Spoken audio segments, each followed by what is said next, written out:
ಎಲ್ಲರಿಗೂ ಕೂಡ ಅಡ್ವಾನ್ಸ್ ಆಗಿ ಸ್ವಾತಂತ್ರ್ಯ ದಿನಾಚರಣೆಯ ಶುಭಾಶಯಗಳನ್ನು ತಿಳಿಸುತ್ತಾ, ವಿದ್ಯಾರ್ಥಿಗಳೇ, ಕಳೆದ ಕ್ಲಾಸ್ನಲ್ಲಿ ನಾವು ಅನುಪಾತಕ್ಕೆ ಸಂಬಂಧಪಟ್ಟಂತಹ ಒಂದಿಷ್ಟು ಲೆಕ್ಕಗಳನ್ನು ನಾವು ನೋಡ್ತಾ ಬಂದಿದ್ವಿ. ಈಗ ಮುಂದುವರೆದು ಒಂದಿಷ್ಟು ಲೆಕ್ಕಗಳನ್ನು ನಾವು ತೆಗೆದುಕೊಂಡು ಬಂದಿದ್ದೇವೆ.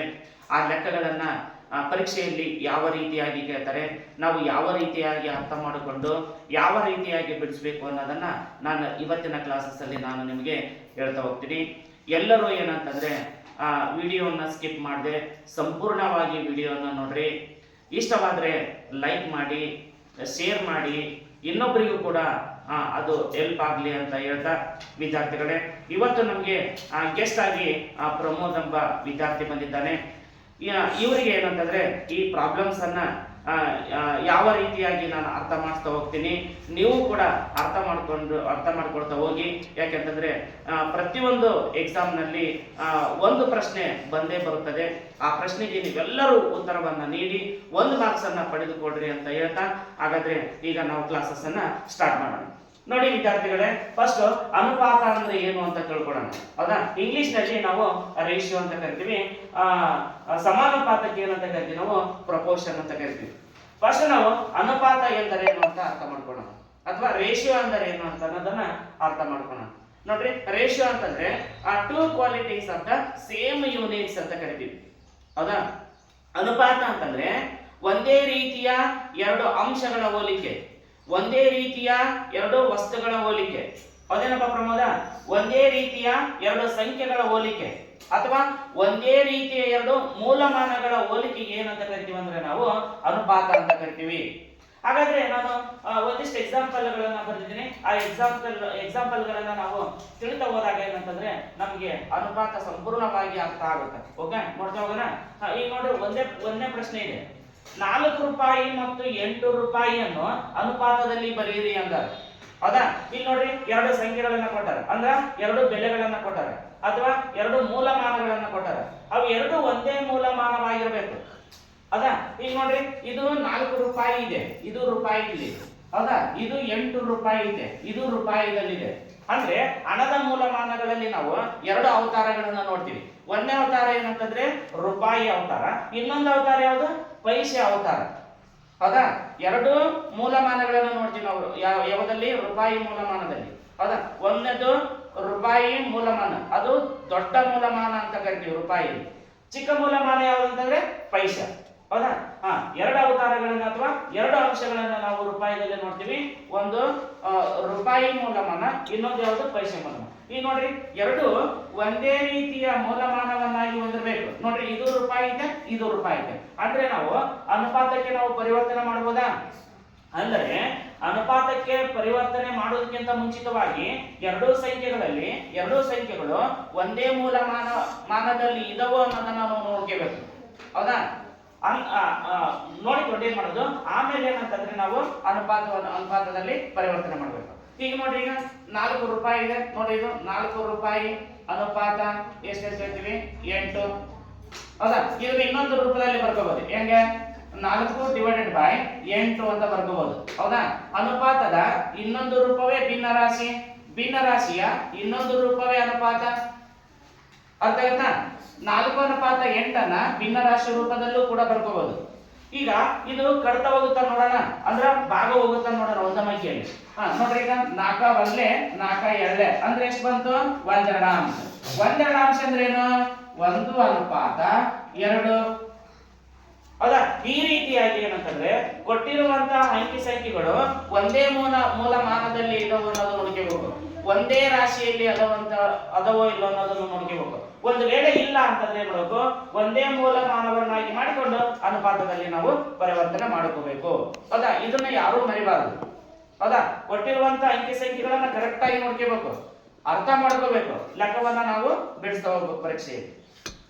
ಈಗ 2ನೇ ಲೆಕ್ಕವನ್ನ ನೋಡೋಣ. ನೋಡಿ, ಇಲ್ಲಿ ನೋಡ್ರಿ, 40 ಪೈಸೆ ಇದೆ. ಇಲ್ಲಿ ಎಷ್ಟೈತಿ? ಇಲ್ಲಿ 2 ರೂಪಾಯಿ ಇದೆ. ಅಂದ್ರೆ 2 ಅವತಾರಗಳಿದೆ. ಅವುಗಳ 2 ಅವತಾರಗಳನ್ನ ಏನ್ ಮಾಡ್ಬೇಕು? ಒಂದು ಅವತಾರವನ್ನಾಗಿ ಮಾಡ್ಬೇಕು ನಾವು. ಹೌದಾ? ಒಂದೇ ಮೂಲಮಾನವನ್ನಾಗಿ ಮಾಡ್ಕೋಬೇಕು. ಈಗ ಇಲ್ಲಿ ನೋಡ್ರಿ, ಇಲ್ಲಿ ಪೈಸೆ ಇದೆ, ಇಲ್ಲಿ ರೂಪಾಯಿ ಇದೆ. ಹೌದಾ? ಇವೆರಡನ್ನ ಏನ್ ಮಾಡ್ಬೇಕು ನಾವು? ಒಂದೇ ಮೂಲಮಾನವನ್ನಾಗಿ ಮಾಡ್ಕೋಬೇಕು. ಅಂದ್ರೆ ನೋಡ್ರಿ, ಇದು ಪೈಸೆ ಇದೆ, ಇದನ್ನು ಪೈಸೆಯನ್ನಾಗಿ ಮಾಡ್ಕೋಬೇಕು. ಇಲ್ಲ ಇದು ರೂಪಾಯಿ ಇದೆ, ಇದನ್ನು ರೂಪಾಯಿಯನ್ನಾಗಿ ಮಾಡ್ಕೋಬೇಕು. ಹೌದಾ? ಇದರಲ್ಲಿ ರೂಪಾಯಿ ದೊಡ್ಡದ ಪೈಸೆ ದೊಡ್ಡದ? ರೂಪಾಯಿ ದೊಡ್ಡದು. ಅಂದ್ರೆ ನಾವು ಯಾವಾಗಲೂ ಅನುಪಾತಕ್ಕೆ ಪರಿವರ್ತನೆ ಮಾಡಬೇಕಾದಾಗ ದೊಡ್ಡ ಮೂಲಮಾನವನ್ನ ಚಿಕ್ಕ ಮೂಲಮಾನವನ್ನಾಗಿ ಮಾಡ್ಕೊಂಡ್ಬಿಡ್ಬೇಕು. ಯಾಕಂದ್ರೆ ಅನುಪಾತದಲ್ಲಿ ಹಚ್ಚೋಕೆ ನಮಗೆ ಈಸಿ ಆಗುತ್ತೆ. ಅರ್ಥ ಆಗುತ್ತಾ? ಈಗ ನೋಡ್ರಿ, ಈಗ ಇಲ್ಲಿ 40 ಪೈಸೆ ಇದೆ, ಬರ್ಕೊಂಬಿಡೋಣ ಚಿಕ್ಕ ಮೂಲಮಾನ. ಹೌದಾ? ಚಿಕ್ಕ ಮೂಲಮಾನ 40 ಪೈಸೆ ಇದೆ. ಇದನ್ನ ಯಾವ ರೀತಿಯನ್ನು ಬರ್ಕೋಬಹುದು? 40 ಡಿವೈಡೆಡ್ ಬೈ ಅಂತ ಹೇಳ. ಹೌದಾ? ಈ ರೀತಿನೂ ಬರ್ಕೋಬಹುದು ಅನುಪಾತವನ್ನು. ಈಗ ಇಲ್ಲಿ 2 ರೂಪಾಯಿ ಇದೆ, ಇದನ್ನ ಪೈಸೆಗೆ ಪರಿವರ್ತನೆ ಮಾಡೋಣ. ಯಾಕಂದ್ರೆ ಅನುಪಾತದಲ್ಲಿ ನಾವು ಪರಿವರ್ತನೆ ಮಾಡುವಾಗ ದೊಡ್ಡ ಮೂಲಮಾನವನ್ನ ಚಿಕ್ಕ ಮೂಲಮಾನವನ್ನಾಗಿ ಮಾಡಬೇಕು. ಹಾಗಾದ್ರೆ 1 ರೂಪಾಯಿಗೆ ಎಷ್ಟು ಪೈಸೆ?